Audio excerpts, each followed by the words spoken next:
আসসালামু আলাইকুম। প্রিয় দর্শক, অন্নমঞ্চের আলাপচারিতায় আপনাদের সকলকে আমন্ত্রণ জানাচ্ছি। সুপ্রিয় দর্শক শ্রোতা, আসসালামু আলাইকুম। যে যেখানে আছেন ভালো থাকবেন। বাংলাদেশের সেনাবাহিনীর বেশ কিছু পদস্থ কর্মকর্তাদের বিচারের সম্মুখীন করা হয়েছে।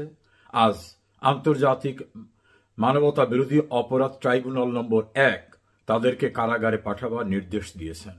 সে বিষয় নিয়ে কয়েকটি কথা বলতে চাচ্ছি।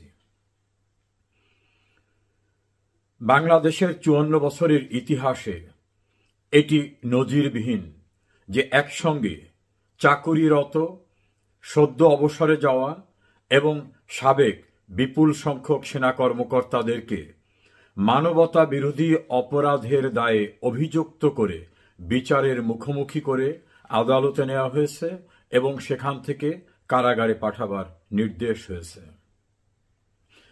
যাদের কারাগারে পাঠাবার নির্দেশ হয়েছে তাদের পরিবারের এবং শুভাকাঙ্ক্ষীদের অভিমত, এটি সরকার নিয়ন্ত্রিত এবং মুক্তিযুদ্ধে বিশ্বাস করে না এমন একটি আদর্শের দলের সুকৌশলে নিয়ন্ত্রিত বিচার ব্যবস্থা, যেখানে তাদেরকে টার্গেট করা হয়েছে। তাদের এই অভিযোগের সপক্ষে বেশ কিছু যুক্তিও তারা উত্থাপন করেছেন। ট্রাইব্যুনালের বিচারক, ট্রাইব্যুনাল যেভাবে নতুন করে তৈরি করা হয়েছে, ট্রাইব্যুনালের প্রসিকিউশন টিম, অভিযোগদাতা এবং সামগ্রিকভাবে এর তদন্ত প্রক্রিয়াকে তারা বলেছেন যে এটা সম্পূর্ণরূপে পক্ষাশ্রিত এবং উদ্দেশ্যমূলক। বিষয়টি আপনারা ভেবে দেখবেন। আমার কাছে যে বিষয়গুলি আলোচ্য মনে হয়েছে,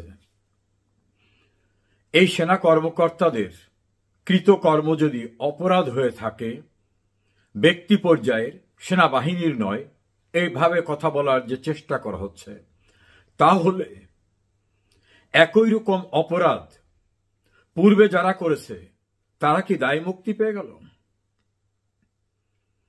বঙ্গবন্ধুকে হত্যার পরে যে সামরিক শাসকরা ক্ষমতা দখল করেছিল, তাদের সময় নির্বিচারে কোর্ট মার্শালের নামে অন্যান্য উপায়ে সেনাবাহিনীর, বিমান বাহিনীর সদস্যদেরকে যে হত্যা করা হয়েছিল, সাধারণ মানুষকে হত্যা করা হয়েছিল, সেই অপরাধ যারা করেছিলেন সেটা কি বিচার্য না, নাকি তারা দায়মুক্ত?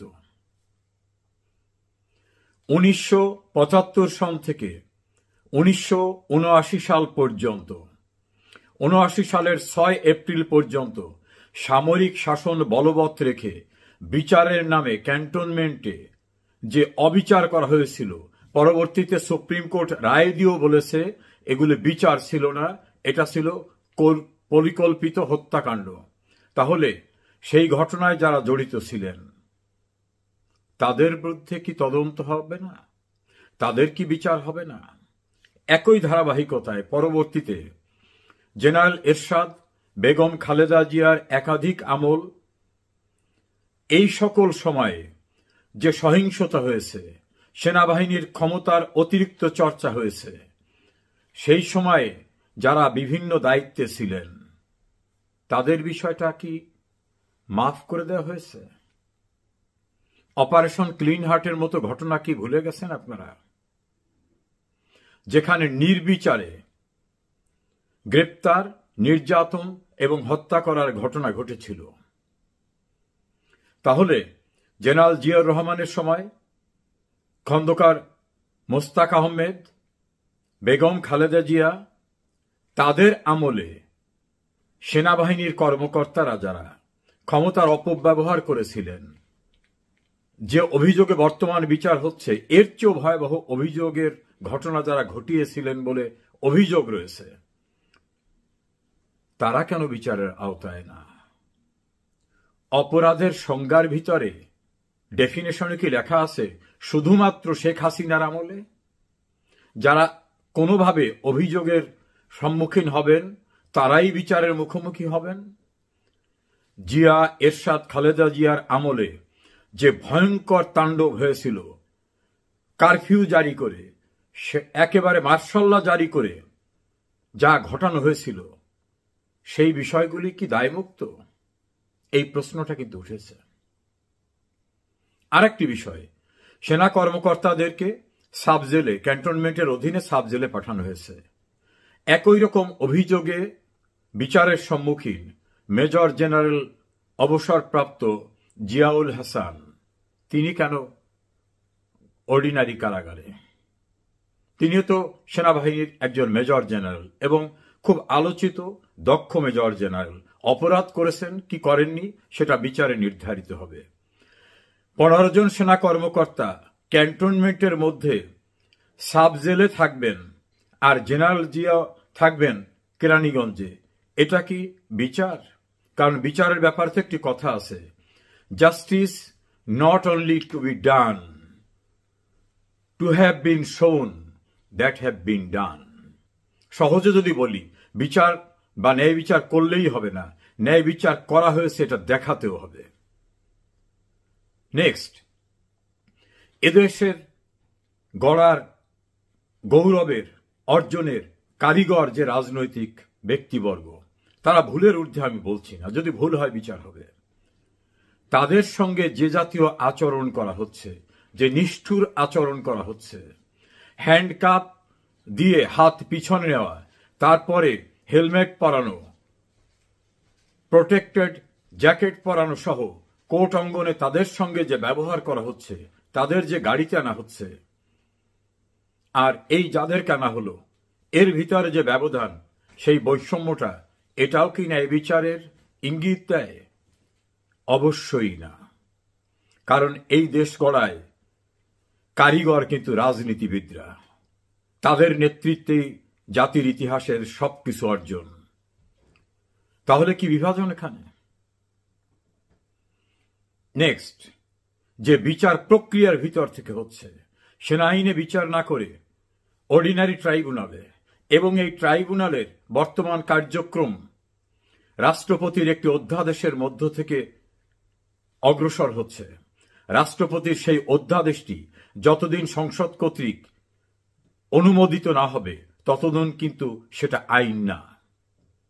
তা রাষ্ট্রপতির অধ্যাদেশ পার্লামেন্টে অ্যাপ্রুভ না হওয়ার পূর্বেই অন্তর্বর্তীকালীন সময়ে সেটাকে ভর করে যে বিচার করা হবে, আগামীতে যদি পার্লামেন্ট রাষ্ট্রপতির ওই অধ্যাদেশকে অনুমোদন না করে, তাহলে এই বিচারের কি হবে? এই যে যাদেরকে কোর্টে নেওয়া হলো, নির্যাতনের মুখোমুখি করা হলো, হিউমিলিয়েট করা হলো, তাদেরকে প্রেস হিউমিলিয়েশনের মাধ্যমে পরিবার আত্মীয় স্বজনের কাছে ভয়ঙ্করভাবে বেইজ্জত করা হচ্ছে, সেটার দায় কে নেবে? ইতোমধ্যে তারা যে কষ্ট পাচ্ছেন, সেটার দায় কে নেবে? শুধু কি তাই, যাদের বিচার চলমান ছিল শেখ হাসিনা সরকার আমলে, অর্থাৎ যুদ্ধকালীন সময় যারা অপরাধ করেছে, কারণ মনে রাখতে হবে এই আইনটি তৈরি করা হয়েছিল মহান মুক্তিযুদ্ধে, অর্থাৎ ৭১ সালে যারা মানবতা বিরোধী অপরাধ করেছে তাদের বিচারের জন্য। 2024 কিন্তু ৭১ নয়। শেখ হাসিনার শাসন আমলটা কিন্তু ৭১-এর যুদ্ধ পিরিয়ড ছিল না। আইন প্রণয়নের যে মূল লক্ষ্য ছিল, সেই লক্ষ্যের সঙ্গে সম্পূর্ণরূপে সাংঘর্ষিক। এটা কি বিবেচনা করে দেখেছেন? শুধু সেখানেই নয়, পার্লামেন্ট কি আইনসঙ্গতভাবে বাতিল হয়েছে? নো, কারণ সংবিধান এখনো বলবৎ। রাষ্ট্রপতিকে অধ্যাদেশ জারির জন্য বৈধ কর্তৃপক্ষকে অনুরোধ করেছেন? নো, কারণ বৈধ কর্তৃপক্ষ সাংবিধানিকভাবে এখনো শেখ হাসিনা সরকার। শপথ যারা নিয়েছেন তারাও বলেছেন এই সংবিধানকে প্রোটেক্ট এবং প্রিজার্ভ করব। সংবিধানে কি বলা হয়েছে? অনুচ্ছেদ 7, ক্ষমতার মালিক জনগণ, সেই জনগণের অভিপ্রায়ের পরম অভিব্যক্তি রূপে এই সংবিধানের অধীনে এবং কর্তৃত্বে সবকিছু প্রতিপালিত হবে। জনগণের মালিকানার পরম অভিপ্রায়ের অভিব্যক্তি এই সংবিধান, এবং সেই সংবিধানের কর্তৃত্বে এবং অধীনে সবকিছু হবে।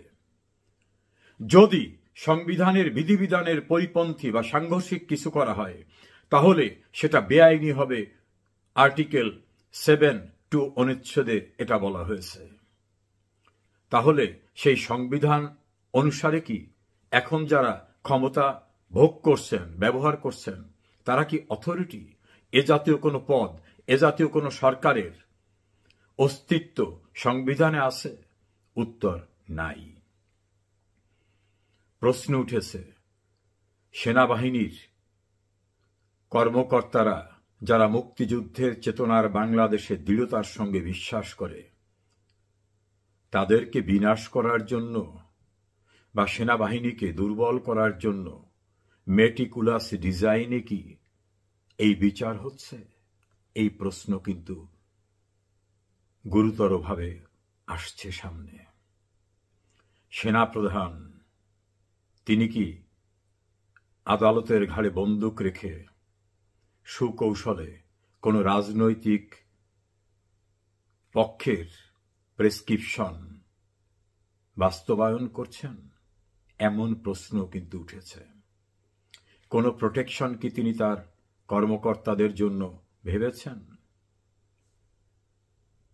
তদন্ত প্রক্রিয়া, বিচার ব্যবস্থা এবং নাটকীয় সবকিছুতে সরকারের ইচ্ছারই যে প্রতিফলন হচ্ছে সেটা কি খেয়াল করেছেন? কারণ ডক্টর ইউনূসের প্রেস সেক্রেটারি বলেছে, আর কারো বিরুদ্ধে গ্রেপ্তারি পরোয়ানা জারি করার পরিকল্পনা নাই। তাহলে এই বিচার ব্যবস্থাটা যে সরকারের পরিকল্পনার অংশ, এটা নাবালক শিশুরাও বোঝে, আইন জানা লাগবে এমন কথা নয়, অতি সাধারণ মানুষও বুঝছেন। এই সেনাবাহিনী কিন্তু দেশ ও জাতির গর্ব এবং গৌরবের, আমাদের স্বাধীনতা সার্বভৌমত্বের অতন্দ্র প্রহরী। একজন জেনারেল, একজন কর্নেল, একজন ব্রিগেডিয়ার জেনারেল কিন্তু হঠাৎ করে তৈরি হয় না। তাদের প্রস্তুত করতে রাষ্ট্রকে প্রচুর বিনিয়োগ করতে হয় এবং যারা তৈরি হন তাদেরকে তো মেধা এবং যোগ্যতা দিয়ে এখানে পৌঁছাতে হয়। এই সেনাবাহিনী একদিনের সৃষ্টি না, তাদেরকে কৌশলগতভাবে দুর্বল করে দেওয়া হচ্ছে এমন আলোচনা কিন্তু খুবই শক্তিশালীভাবে সর্বত্র। প্রিয় দেশবাসী, কেউ চিরদিন এভাবে থাকতে পারে না। একটা প্রবাদ বাক্য আছে, ম্যান প্রপোজ, গড ডিসপোজ। আরো সহজ করে বলতে পারি, মানুষ প্রস্তাব করে, পরিকল্পনা করে, বাস্তবায়ন কিন্তু সব মানুষ করতে পারে না। আর বাংলাদেশ কিন্তু আনপ্রেডিক্টেবল একটি জায়গা, অনেক কিছুই কিন্তু ভাবা যায় না, ঘটে যায়। আমাদের সুন্দর বাংলাদেশ অর্জনের জন্য ৩০ লক্ষ মানুষ রক্ত দিয়েছে, ২ লক্ষ মা বোন তাদের সম্ভ্রম দিয়েছে।